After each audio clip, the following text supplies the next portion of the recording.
Hey everybody, this is Kirsten And Josh. from Love and Livin' RV'in. Good morning, how are you? We're coming to you from California. We're at a boondocking spot. Remember the name? Falls Dry lake bed. Dry Lake Bed. We're outside of Ridgefield, between Ridgefield and Lone Pine, California. Nice little area out here. Tons of parking spaces. We were the only camper when we first got here. This is our second day here. And really nice area. Yeah, we're in the middle of a dry lake bed, literally.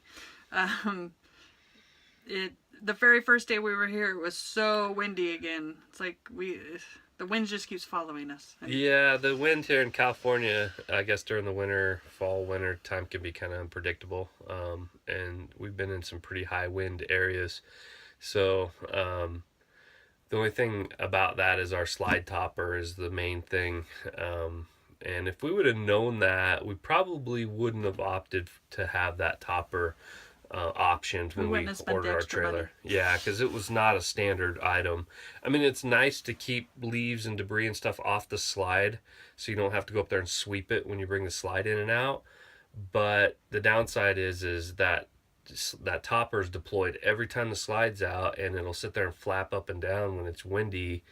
Well, it'd be nice if you could unhook it on windy days and hook it back up when you know you're in places with trees and when things are going to land on it. But we can't. But we can't. It's permanently attached. I mean, the only thing we could do is just remove the entire thing, which we're not going to do at this point. So we pray it doesn't rip off and start, floating down the... We're careful. If it gets above like 20-mile-an-hour winds, we usually bring the slide in, especially at night when we're sleeping, just to protect that. So if anybody's thinking about optioning a slide topper on their camper, just remember that, because that was something we didn't even know about or even think about beforehand. If we didn't have that slide topper in the high winds, I really wouldn't be too worried about much else. I mean, if we were positioned correctly, it would be okay. Yeah, I mean, the way we parked in this particular spot, we parked with our front door facing the direction of the wind. So the wind was coming in this direction. Our slide's above us right here. So it would hit the camper and not, come across the topper and cause that flapping. But the downside with that is you've got the whole side of the camper with the wind hitting it. So it causes the camper to rock if the wind's high enough. So, things to keep in mind when you're parking, especially if it's in a windy area, how to position. The same thing with solar too. We found the positioning based on where the sun is and how we position the trailer for our solar panel. We only have one panel on the roof, but the way we're positioned right now, we're not catching the morning sun because our air conditioner is shading the panel. So we would have to be turned this way to get the maximum effect out of our solar, which means that now our slide topper's in the wind. So it's a trade-off depending on how how your rig is oriented and how it's optioned out.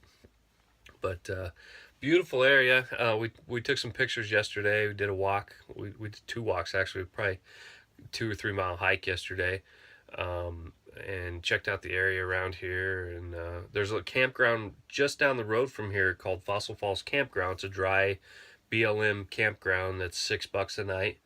If you want to park there, you can do that. But we chose to park for free.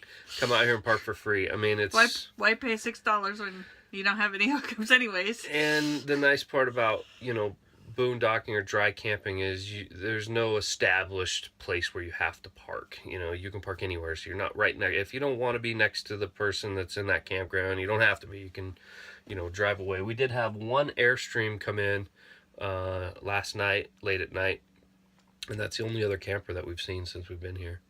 Lots of people driving through. Yeah, there's some, everybody was driving through yesterday. Area. Yeah, there's some people coming in to, check out the trails and drive around and that kind of thing. But another thing I wanted to talk about in this video is how we find our campsites and our campgrounds, BLM, regular camping, just the way that we go about it. We've been living in our Lance 1985 now for almost 6 months, And when we first started out, we were reserving sites ahead of time at, established campgrounds, whether it be a state park or an RV park. We quickly got away from that, though, within probably a month or two. Too much planning. Well, the planning was part of it, but the other thing is that when you plan that far ahead, it really makes your plans real rigid. You have to be in this area at this time, or otherwise you're going to have to cancel and move your dates around, that kind of thing. And we found that was it was a hassle. Stressful. Yeah, it was a hassle. And what we found so far in the areas that we camp in, you really don't have to reserve. If we're going to a big city, like we just got left San Bernardino area, which is outside of LA. We reserved. We just want to make sure we had a place to go. We're in a big city. We don't know the area. We're unfamiliar. And there's no boondocking out there. No boondocking. You're in the city. I mean, if you want to go to a casino or something like that, you could. But when we get more off the beaten path, outside of the big cities, then we can be a lot more flexible with our planning, and we can change it up on the fly. Sometimes we're like, oh, we're going to head this direction, and all of a sudden, we look in the forecast and the weather is, dropped 20 degrees, or the wind's kicked up really high. And so there's also two apps that we use. I like Campendium. Josh likes AllStays. So meshing those together, it works out really well. Yeah, we use, I personally prefer AllStays. It's an app on, iTunes that we use. It costs $10, a one-time purchase for the app. Great app. I really like it. There's some downsides to it, though. One of the things I would like to see AllStays have is cell phone reception, which Campendium does have now. And so, when you're forecasting and looking at an area, especially a dry camping area, boondocking, where you're out away from a major city or town, it's nice to know if you're going to have cell reception, and Campendium is one of those apps that shows that, and it uses the people that have been there. As you leave a review, you can say, yeah, I had 3 bars of AT&T or Verizon or whatever the case is. So that's a huge plus. I just find it a little bit easier to use because of their search function, so that's why I like it. And Campendium tends to have better boondocking spots. They have more of them. AllStays has BLM, but it seems like when we compare the two, Campendium usually has more in areas. So if you're looking for dry camping, boondocking, Campendium is a better route. Freecampsites.net was another one that we were using at the beginning of our travels.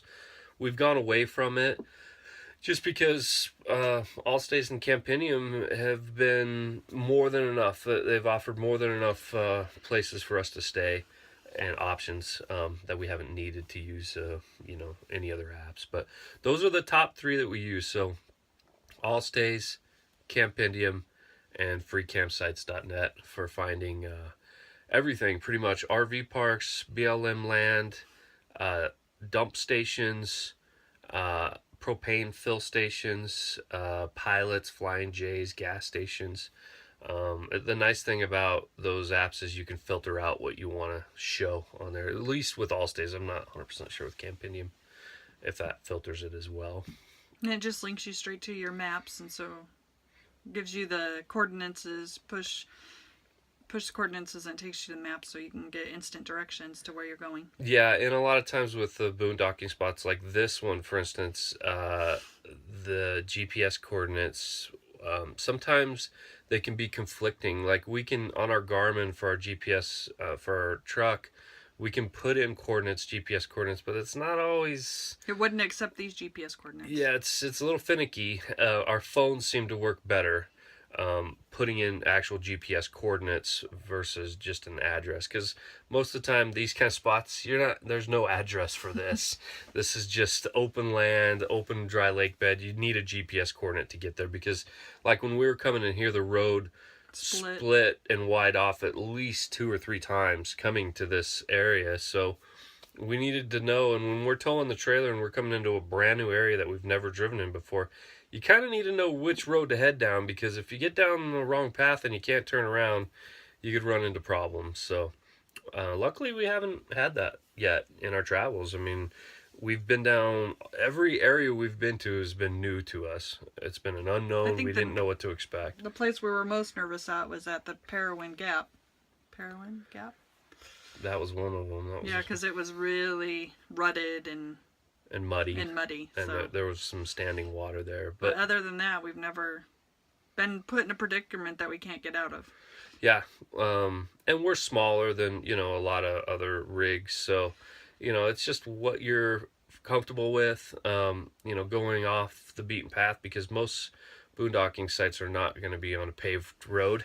They're going to be on a dirt road, and Like more our last dirt road was 5 miles. 5 miles. That But just- that was a regular campground, Oh, it was, so that's right. a little bit different, but That's right. but it was really super rutted 5 mile dirt road to get to the campground, and we were literally doing 1 to 2 mile an hour to get there. It took us, and it beat us up bad. We were both just like, we don't want to have to come back down this road again. Once we leave here, we're gone. So this is our next spot. Actually, no, we're leaving today. We're heading out today.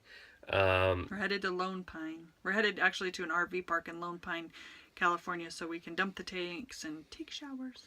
Yep, we're gonna take showers, dump the tanks, Find a post office so I can mail some books out. do some errands. Hopefully find some thrift stores so I can buy some more books for some more potential orders. Yep, and you know, take care of things there. We like doing that. If we're boondocking, a week is about perfect for us. We've been boondocking now for 6 days. We were in 4 days. 4 days in outside of Barstow at the other campground we talked about. No hookups, dry camping only, and then 2 nights out here. And so that's about right for us. Yeah, we can last 14 days. We can go 2 weeks, but comfortably a week is good. Before it's time to get more water so we can shower and, you know, not have to be super conservative. When we're out for 14 days, we really have to keep an eye on our tanks and whatnot. So, well, we're at 12 minutes in, so we're gonna cut this off. Gotta get on the road again. Yeah, we're hitting the road here in about an hour and heading out. So let's give them a departing shot of our campsite. So here's the dry lake bed, and I don't know if you'll be able to see, there's that airstream way out in the distance there. Maybe not. Let's see. But this is the Fossil Falls dry lake bed BLM camping area outside of Ridgecrest / Pine. Lone Pine. Lone Pine. Ridgecrest and Lone Pine. So, all right, guys. Well, thanks for watching. We'll see you. Hopefully all we'll next see time. you before Christmas, but if we don't, Merry Christmas. Yep. Merry Christmas. I'm sure we'll have another video up before Christmas. All right, guys. We'll catch you later. Bye.